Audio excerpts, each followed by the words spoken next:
following the first date of debates at the Gymnich informal ministers meeting of today, we have the Latvian Foreign Minister F.Mogerīnī here today with us, and the High Representative Vice President F.Mogerīnī. They will both say a few words, and then we'll take a couple of questions. Minister, you have the floor. Good evening. This time I will speak in English in order to save some time. But first of all, apologies for being a little bit late, as we scheduled this briefing at 6:35, but I can tell you that we had a very good, productive discussions on two, most probably the hottest issues for the European Union right now. One on Libya. I think that it was very important that here in Riga we were talking also about the southern neighborhood, about situation in Libya, which of course is of obvious concern to all of us, not only countries that are members and are southern members, but also we understand that there are some complex issues that affect also security of the entire European Union. I was pleased to see that there is basic agreement among member states on further course of action to explore, first of all, what we as European Union can do in order to support the current political process in Libya through all means possible, and we also cannot exclude the possibility that's going to be this further discussion also using common security and defense policy instrument. Then we had also, I think, very good discussion on the situation in Ukraine as well as on Russia and further EU strategy vis-à-vis Russia. Here I think that it is very important to underline, and I'm sorry to probably take a little bit role of Federica, but I think it is very important to underline that all of us understand that unity we have had, we have to keep. We had discussion about the best steps we can take as a European Union in future. We discussed with Secretary General of OSCE the current situation on the ground. I think that we got a very good briefing about how currently the monitoring mission, special monitoring mission of the OSCE is working. We are all of agreement that we need to support increase of monitors and the overall capacity of OSCE in order to monitor ceasefire and Minsk agreements. We are also of the same agreement that if the Minsk agreements are being implemented, then of course we can go further politically supporting the overall reform process in Ukraine, as well as supporting the implementation also of key elements of that agreement. But we also have been of the opinion that if there is a serious deterioration of situation in the eastern Ukraine and Minsk agreements are going to be violated, then of course the European Union is prepared to take further restrictive measures, further sanctions, in case if there is the real need to do that. And overall, we also had, I believe, a very good discussion on how we can support Ukraine. We all are of the same opinion that the country really needs assistance package, not only financial assistance package, but also expertise, also the real support from experts and coordinated support. Sometimes we do things on bilateral base, but the coordination is not very good. So we also discussed those issues. So overall, long but I think very productive discussions, and I think that we have had also a good basis for our discussions in Brussels at the formal session of the Foreign Affairs Council in 10 days' time, and also actually I think that we are laying already a good groundwork also for European Council discussion later in March concerning Ukraine, Russia, Libya as well as Eastern Partnership. I'll stop here. I promise to be brief, but as always, it's not the case. High Representative, you have the floor. You made my life easier.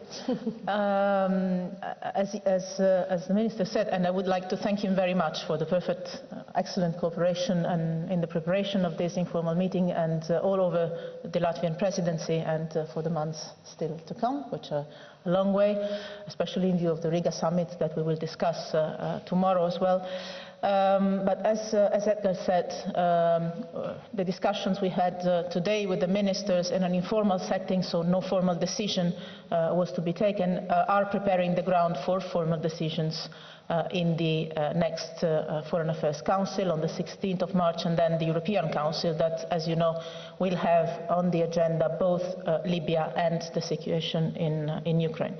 I will start from the situation in Ukraine. As Edgar has said very well, today we focused mainly on the way in which the European Union can support the implementation of the Minsk Agreement, starting from the strengthening of the OSCE mission on the ground. The discussion we had with the Secretary General of the OSCE were helpful not only to assess the situation on the ground, but also to understand what is needed, which means what is lacking at the moment, to make it really effective on the monitoring of the ceasefire and on the monitoring of the withdrawal of weapons. But also, main focus was on the other parts of the implementation of Minsk agreement, starting from the reform process in Ukraine, being it reforms on the social and economic level, reforms on the political level, decentralization process, reform of the constitution, all the way to early local elections as the Minsk agreement foresees. We also shared the need to continue our European Union exercise of trilateral talks with Russia and Ukraine, both on the energy issues and on the trade issues, in particular the implementation of the trade agreement. We also insisted on the fact that we need to have more effective humanitarian support and access to the west and also to the east of Ukraine, and the EU will increase its effort in this respect. I would not stress our unity more than he has done, but we are all very much aware of the fact that this is our point of strength, being it when we adopt the sanctions, as it has been in the past, and it could be in the future if the situation deteriorates, being it our unity on the support of Ukraine, being it also on the political dialogue and on the diplomatic process.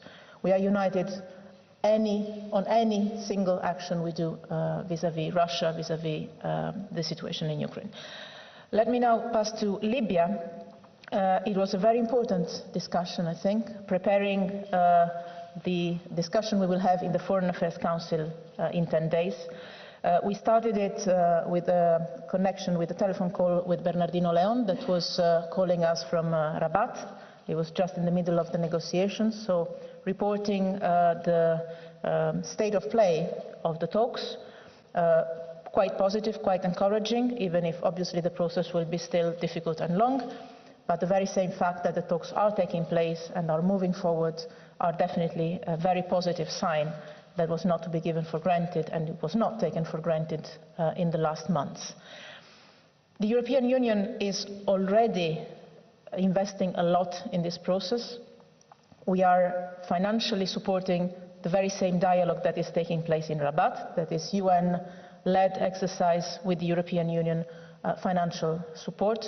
We are hosting on the 9th of March, so in a few days, a Libyan businessman meeting in Brussels to make sure that the business community from Libya, different sides, different parts of Libya, comes together and is able also to express support to the political process, concern about the deterioration of the security situation in the country. We need to build the confidence inside the country, starting also from the civil society actors, and we know businessmen and businesswomen are a relevant part of it, as well as we will in Brussels have a municipality meeting as soon as possible, as soon as the dialogue continues over the next days, and we agree with the UN the right time to intervene with that.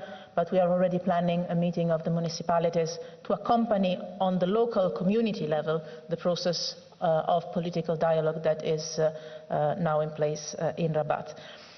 As well as Edgar said, we've started discussing possible European Union contributions agreed with the UN, with the Arab interlocutors, with other regional actors, the EU contributions to supporting any possible agreement coming out from the dialogue that is currently underway. All possible supports, all possible forms of support, including also missions or operations that could be explored in the coming days. I've always said, if the political process starts, if the political process brings to some starting point inside Libya, the international community and the European Union, first of all, will be ready to support with all possible means. So we started discussing today with the ministers different options that will come back to the table in 10 days for first decisions or further evaluation, depending on where we stand with the process of dialogue. I think I'm not forgetting anything very relevant, and if I have, you will ask for sure with your questions. Thank you. Thank you. We'll take a few questions. I already see one over there. Wait for the mic, please, and introduce yourself and the media you're working for, and say clearly to whom you're asking your questions. Please go ahead, Raf. Mrs. Mogherini, this is Raf Kazal of the Associated Press. If I can briefly take you to another issue, to Iran, could you give us an update where we stand, how far out we still are, and what the major issues still are that remain? We decided that we were trying to reply to questions that were related to the things we discussed in the meeting. But briefly, negotiations are still ongoing. As I said several times, a good deal is at hand. I've also stated several times, and I repeat it, there will be not a deal if it is not a good deal, which means that everybody in the world, because this is a non-proliferation, so a security issue for the whole world, has to be sure that the deal we're working at is a deal that guarantees that there is no military possibility, military development to the nuclear program of Iran. I do not go into details, obviously, of the technical negotiations that are on the way, but let me say that it is now a matter of still some steps, so I'm optimist, but very much of political will. And we have to make sure that there are not only political will expressed, but also political conditions inside the relevant countries to make it possible for the political leadership to take the responsibility of a choice. And this is also my personal role, as you know, as a facilitator of the dialogue. We will be working on that in the coming days as well. Helen, over there.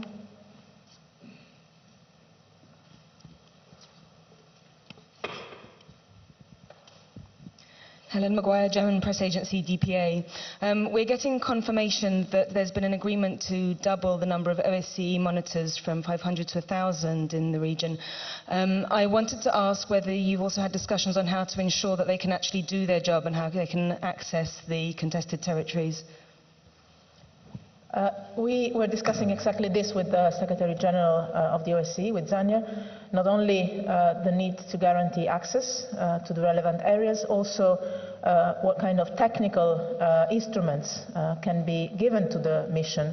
I'm thinking of satellite imagery, radar equipment, in case the use of drone, to monitor the situation when and where it is not possible to reach physically the area. But obviously the main point is guaranteeing access to the key areas, to the monitors.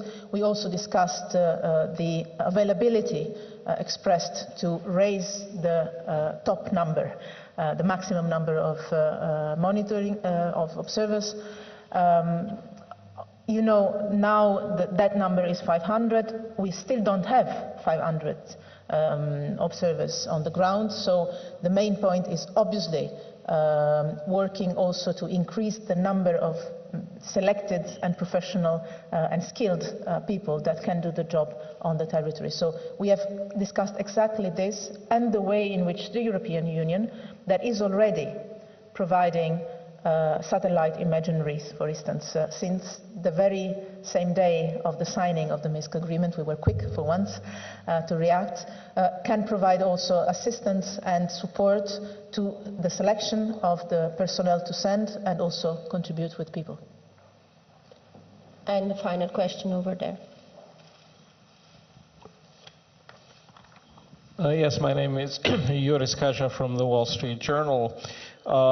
What possible missions are you exploring in case there is a final agreement on a settlement in Libya? And what support will you offer in the near term, perhaps providing security for key infrastructure and borders?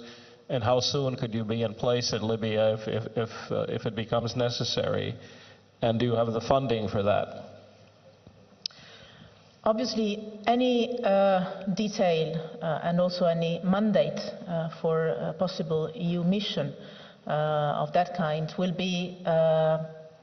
have to be agreed, first of all, with the Libyans, if we have a starting point, a national unity government or something close to it. So it will not be in any case possible to work on the details now before we have an interlocutor in Libya that can define together with us the needs, the appropriate ways of contributing or supporting, but it could be obviously the monitoring of a ceasefire if there is a ceasefire, the protection of basic infrastructures could be. We have, as you know, still a mission that we had before the situation deteriorated on the protection, on the control of the borders, that is now not able to act within Libya, but the work on the borders can be done within Libya or outside Libya. There could be different options that can be explored. The point is to make it in full coordination, especially on the needs, on the requests, and on the modalities, and also on the timing, with the Libyans, first of all, with the UN, because we need coordination, not competition, for sure, and also with key Arab interlocutors, because obviously we have to make it sure that this is something that is politically helpful and not only logistically helpful. But the message that I think could come from the meeting of today on Libya is that, first of all, that of an encouragement of those participating to the dialogue to go on, and a hand offered to them in the moment when the dialogue will reach fruitful results. They will find the European Union and member states together with the UN, together with other countries, ready to offer all forms of support that they will consider useful and needed for their country. Thank you. Thank you very much. Thank you. Thank you.